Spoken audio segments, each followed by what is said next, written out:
শুভ সন্ধ্যা সবাইকে। মেলাতে ঘুরতে চলে এলাম। তো মেলাটি হচ্ছে শিল্পপণ্য মেলা নাঙ্গলকোট।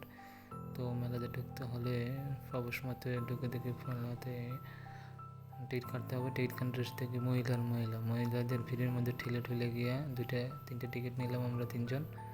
টিকিট কাটা প্রবেশ করলাম ভিতরে ঢুকে দেখি আমরা মহিলাদের সেই ফুচকা যেখানে যায় সেখানে ফুচকা। আবার আছে মহিলাদের কিছু জামা কাপড়ের দোকান। মেলায় অনেক স্টল আছে। তো এখানে মেয়ে এবং পুরুষ মহিলাদের এখানে বাচ্চাদের দোলনাও আছে। দোলনা তুলবে বাচ্চারা উঠে দেখেন বড্ড বাচ্চাগুলো। তো অনেকের জন্য যাদের আচারের দোকানও আছে। খুব সুন্দর একটি মেলাতে সবাই ঘুরতে ভালোই লাগলো। আমরা ঘুরলাম কলিগরা মিলে।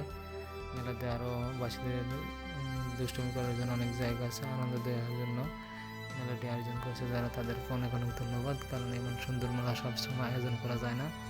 তো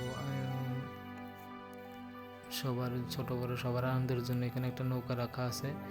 নৌকারও একটা ফি দিতে হয়। এখানে বিভিন্ন ফ্লেভারের জুস আছে। যাদের জুস খেতে পছন্দ তারা জুস খাবে। মেলায় ঘুরতে যখন হাঁপিয়ে যাবে তখন তারা জুস খাবে। তো জুস খেতে আমরা ঘুরতে গেলাম। আবার সামনে গিয়ে দেখি অনেক বড় একটা টাওয়ার। তো এই টাওয়ারটা কোথায়? সিঙ্গাপুরের টাওয়ারটা এখানে নিয়ে আইছে। বাঙালি খুব চালাক, সিঙ্গাপুরের টাওয়ার আইনে এখানে বসাই দিয়েছে টাকা ইনকামের জন্য। তো ঘুরতে আরও কিছু দেখলাম মেলাতে। এখানে আরও কিছু দোকান আছে, মেয়েদের ব্যাগ এটা সেটা সব কিছুই মেয়েদের। তো মেলাতে ঘুরে ভালো লাগলো। কলিগরা সব ধন্যবাদ সবাইকে।